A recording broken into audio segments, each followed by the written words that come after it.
हे friends, स्वागत है आप सभी का movie stock movie explain channel पे, जिस पर आज मैं रिकैप करने वाली हूँ नेटफ्लिक्स पर हाल ही में रिलीज हुई यू यू हाकुशो सीरीज को। तो चलिए अब आपका टाइम बिल्कुल भी ना वेस्ट करते हुए शुरू करते हैं इस वीडियो को, वो भी स्पॉइलर वार्निंग के साथ। लेकिन उससे पहले मेरी एक छोटी सी रिक्वेस्ट, वीडियो को लाइक, शेयर और चैनल को सब्सक्राइब करने की।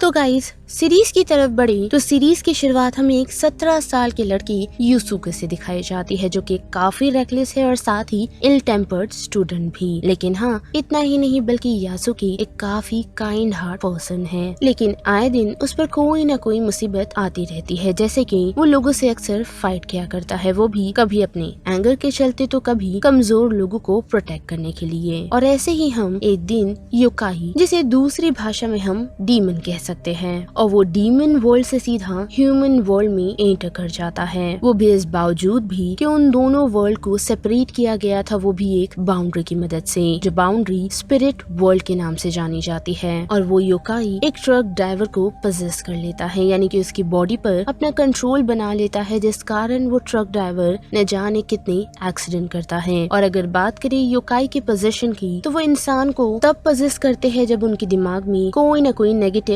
थिंकिंग चल रही होती है। जो सेम चीज हम एक ट्रक ड्राइवर के साथ होता हुआ देख सकते हैं, जो ट्रैफिक से काफी इरिटेटेड था और उसी कारण से उसके दिमाग में नेगेटिव थॉट चल रहे थे, जिस कारण ही योकाई उसे पजेस कर पाया। और उस कारण वो ट्रक ड्राइवर काफी लोगों की जान ले लेता है, जिसमें हम एक छोटे बच्चे को देख पाते हैं जो उसके हाथों ऑलमोस्ट मरने वाला होता है। लेकिन यूसुके जो उस छोटे बच्चे की जान बचा लेता है, जिस बच्चे का नाम मसारू है, लेकिन अनफॉर्चुनेटली वो खुद को उस ट्रक हिट से बचा नहीं पाता, यानी कि वो ट्रक ड्राइवर यूसुके को हर्ट कर देता है, यानी कि उसे हिट कर देता है, जिस कारण यूसुके की जान चली जाती है। जो चीज थोड़े समय तक तो यूसुके को समझ नहीं आती, लेकिन फिर वो एक्सेप्ट कर लेता है कि वो मर चुका है। जिस दौरान ही एक लड़की उसे विजिट करती है, जो अपना नाम बोतान बताती है, जो उसे स्पिरिट वर्ल्ड से मिलने के लिए पहुंची है, और साथ ही वो उसकी गाइड भी है। यानी कि हाँ, हम ऐसा कह सकते हैं कि वो उसे नर्क या फिर स्वर्ग ले जाने आई है। लेकिन ऐसा नहीं है, क्योंकि बोतान यूसुके को बताती है कि वो ना ही हेवन जा रहा है और ना ही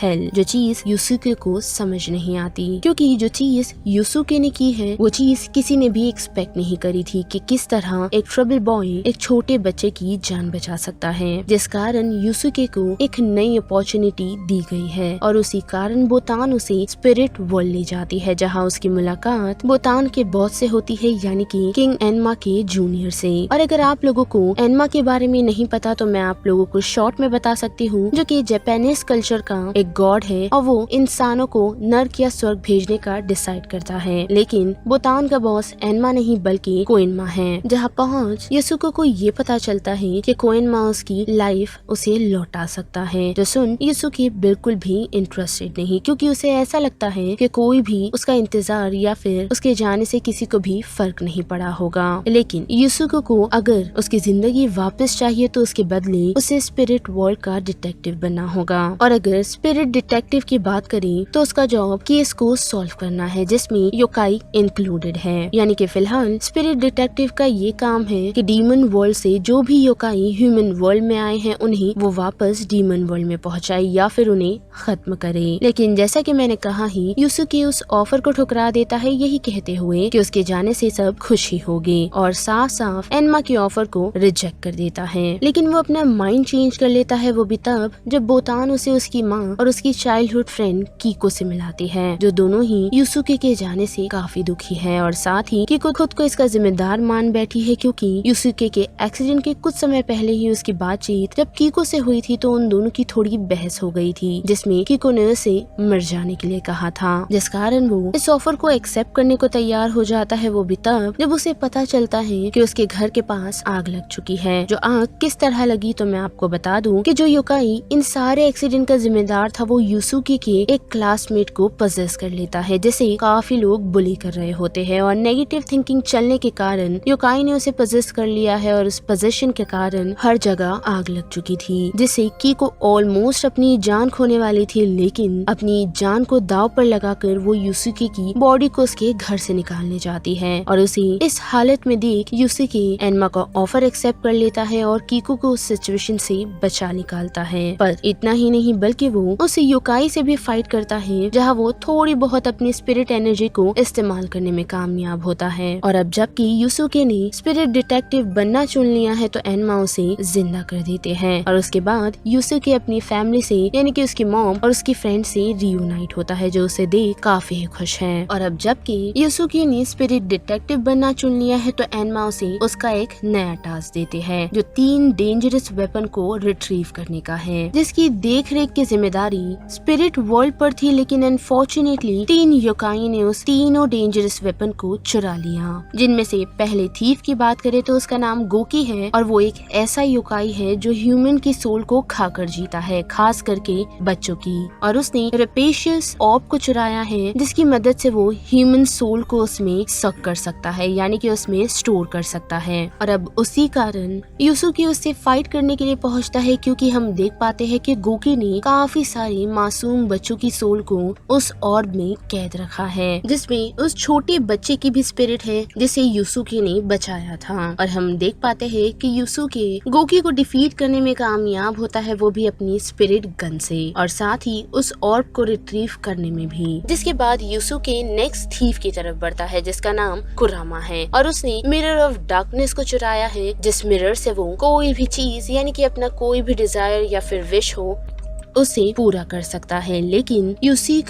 युसुके को ये पता चलता है कि कुरामा ने उस मिरर को अपनी मरती हुई माँ के लिए चुराया है जिसकी मदद से वो अपनी मॉम की जिंदगी बचाएगा और उसी कारण वो कुरामा से फाइट ना करने का डिसाइड करता है। साथ ही कुरामा ने उससे ये प्रॉमिस किया है कि उसका काम खत्म होने के बाद वो मिरर उसे लौटा देगा। लेकिन हम देख पाते हैं कि युसिको को बोतान से ये पता चलता है कि कोई भी शख्स अगर उस मिरर से अपनी एक विश मांगेगा तो उसके बदले उसे अपनी जान देनी होगी और उस कारण युसुके कुरामा को बचाने का डिसाइड करता है और हम देख पाते हैं कि उसमें वो कामयाब भी होता है। लेकिन उसके बदले वो अपनी आधी जिंदगी उसे दे देता है। और अब जबकि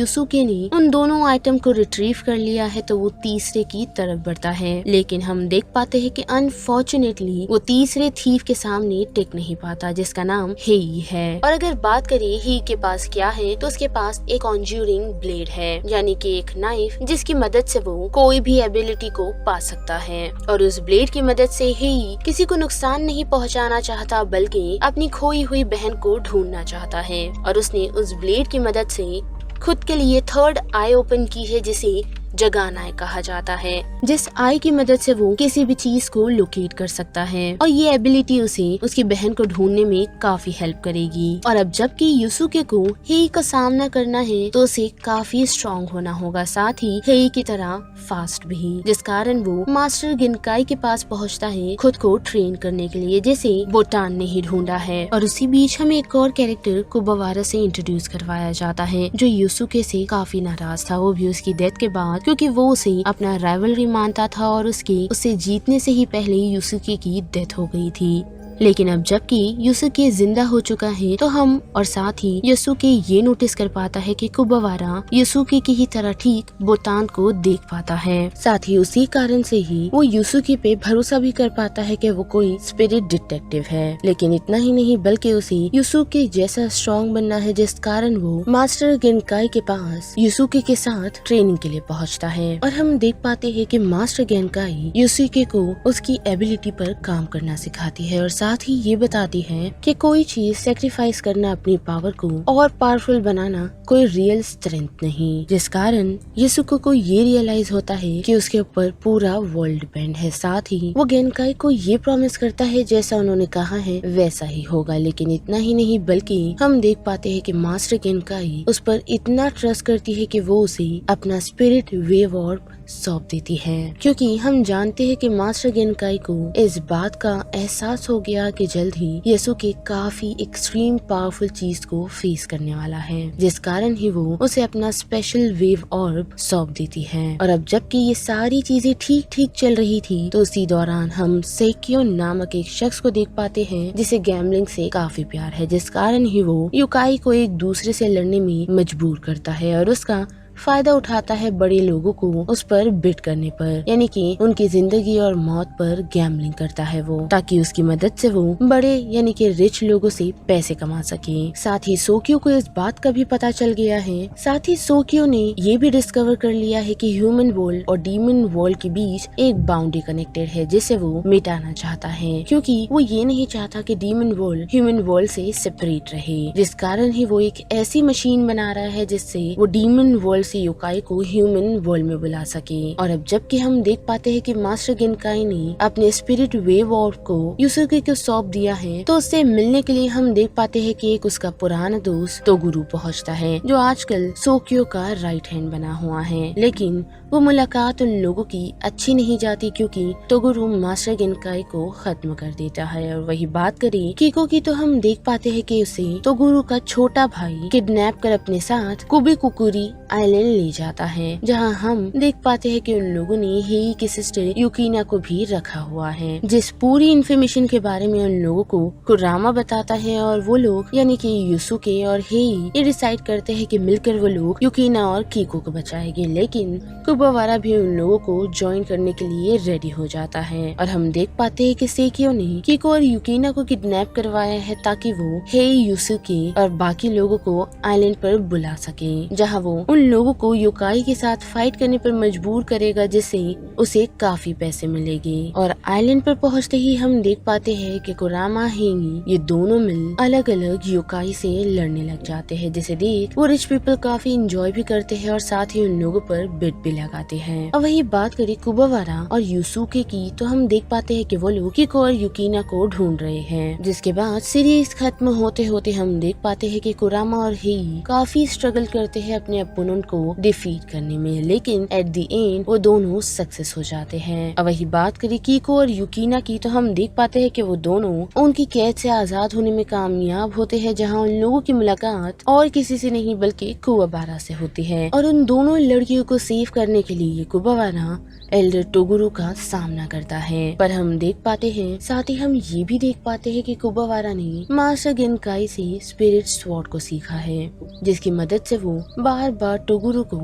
स्लाइस तो कर रहा है, लेकिन एनीहाउ वो सरवाइव कर जाता है। और वही बात करें यसुकी की, तो हम देख पाते हैं कि उसे सोक्यो ने तोगुरु से फाइट करने पर मजबूर किया है। और अब जबकि हम देख पाते हैं कि सारे क्लाइंट्स यानी कि सोक्यो के सारे क्लाइंट्स ने और किसी पर बेट नहीं बल्कि तोगुरु पर लगाई है, लेकिन सोक्यो का कुछ और ही प्लान था, क्योंकि उसने तोगुरु को यूसुके से हार मानने के लिए कहा था ताकि वो उन लोगों से काफी पैसे कमा सके। लेकिन उस फाइट के दौरान सोक्यो को ये पता चलता है कि उसकी मशीन उसका काम पूरा कर चुकी है, यानी कि उसने वर्म होल ओपन कर दिया है, जिससे काफी सारी योकाई डीमन वर्ल्ड में ऑलरेडी एंटर कर चुके हैं। लेकिन हम देख पाते हैं कि एनमा को भी ये बात पता चल जाती है, जिस कारण वो एक बैरियर क्रिएट कर देते हैं, जिससे वो सारे योकाई ह्यूमन वर्ल्ड में एंटर नहीं कर पाते हैं। लेकिन हाँ, वो उस बैरियर को ज्यादा टाइम तक होल्ड नहीं कर पाएंगे, जिस कारण ही वो सोक्यो से आकर मिलते हैं, जो उन्हें एक प्रपोजल देता है, यानी कि अगर यूसुके ने तोगुरु को डिफीट कर दिया तो सोक्यो न सिर्फ उस मशीन को बंद करेगा बल्कि खुद को खत्म कर देगा। लेकिन अगर ऐसा नहीं हुआ तो एनमा उस बैरियर को हटा देगा। और जैसे ही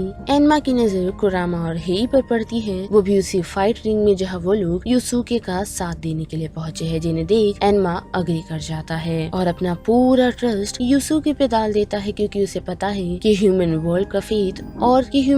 का फेथ उसी के हाथ में है। लेकिन हम देख पाते हैं कि कुरामा, हेई, यूसुके तीनों ही मिल तोगुरु के सामने जरा भी मैच नहीं, जिसके साथ साथ कुबावारा, कीको और युकीना भी एल्डर तोगुरु के साथ उसी रिंग में आ पहुँचते हैं, जहाँ हम देख पाते हैं कि एल्डर तोगुरु उन सभी के सामने ये रिवील करता है कि तोगुरु कभी ह्यूमन हुआ करता था, लेकिन 50 साल पहले केरन नाम के एक योकाई ने तोगुरु को फाइट के लिए अप्रोच किया, जहाँ वो योकाई जीत गया और उसके बदले उसने तोगुरु के सारे स्टूडेंट्स को मार दिया, जिस कारण तोगुरु ने ये डिसाइड किया कि वो काफी पावरफुल बन जाएगा, जिस कारण ही उसने योकाई बनना चुना। लेकिन इतना ही नहीं बल्कि वह एल्डर ये भी बताता है कि उसने मास्टर गेनकाई को खत्म कर दिया, जिसकी सारी बातों से तोगुरु काफी परेशान हो जाता है और उसे पीसेस में स्मैश कर देता है। और अब जबकि यूसुके को उसके मास्टर की डेथ के बारे में पता चला है, तो हम नोटिस कर पाते हैं कि उसके अंदर एक नई एनर्जी ने जन्म लिया है, जो तोगुरु का सामना करने के लिए काफी है, लेकिन उतना काफी नहीं, क्योंकि अभी भी यूसुके अपनी पूरी पावर इस्तेमाल नहीं करता, जिस कारण टोगुरु अपना सेल्फ फॉर्म लेता है, यानी कि युकाई वाला फॉर्म,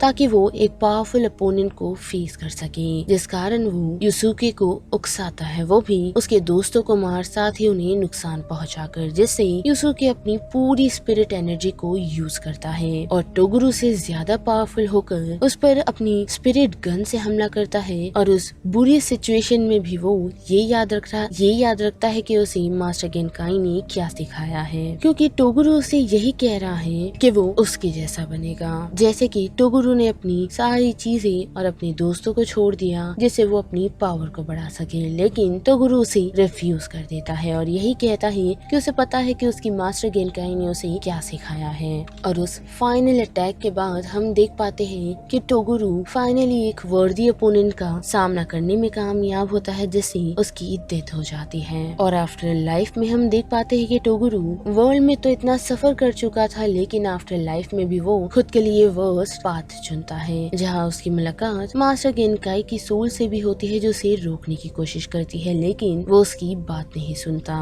पर हाँ, उसे ये वॉर्न जरूर करता है कि धीरे धीरे यूसुके अपनी पावर को जान रहा है, और जैसे जैसे वो अपनी पावर को जानेगा तो ऐसा ना हो कि वो अपना एंड टोगुरु जैसा करे। और अब जबकि सब कुछ ठीक हो गया है, तो हम देख पाते हैं कि युकीना, जिसके पास हीलिंग की पावर है, वो सभी लोगों को हील कर ठीक कर देती है। साथ ही कुबोवारा, जिसकी इस सिचुएशन में डेथ हो गई थी, उसे भी वो ठीक कर पाती है। और अब जबकि सैकिया शर्त हार चुका है, तो वो उस मशीन को न सिर्फ बंद करने का डिसाइड करता है, बल्कि खुद को मारने का भी। और उसी के साथ हम देख पाते हैं कि हेई, जिसने फाइनली अपनी बहन को ढूंढ लिया है, वो उस कॉन्जरिंग ब्लेड को कुरामा को सौंप देता है, जिसके साथ साथ उसने युकीना को ये सच नहीं बताया कि वो उसका भाई है, बल्कि उसने उसे ये बताया कि वो यूसुके, कुरामा और कुबोवारा का दोस्त है। और सीरीज खत्म होते होते हम देख पाते हैं कि यूसुके और कीको उस सारी सिचुएशन से तो निकल चुके हैं, लेकिन उन लोगों के पास अब काफी नए दोस्त हैं। और वही दूसरी तरफ बात करी एल्डर टोगुरो की, तो हम देख पाते हैं कि अभी भी उसका हेड बचा हुआ है, जिसे सीगल फूड समझ खा रहा है। तो बस इस वीडियो में इतना ही। जिस बारे में अब आप सभी की क्या राय बनती है, उसे लेकर आप मुझे कमेंट सेक्शन में बता सकते हो। साथ ही वीडियो पसंद आई तो वीडियो को लाइक, शेयर और चैनल को सब्सक्राइब करना मत भूलिएगा। बाकी मैं मिलूंगी आपको फिर किसी मूवीज या सीरीज के रिकैप के साथ। तब तक के लिए आप movie stock movie explain channel के बाकी वीडियोस को एंजॉय कीजिए। Till then bye.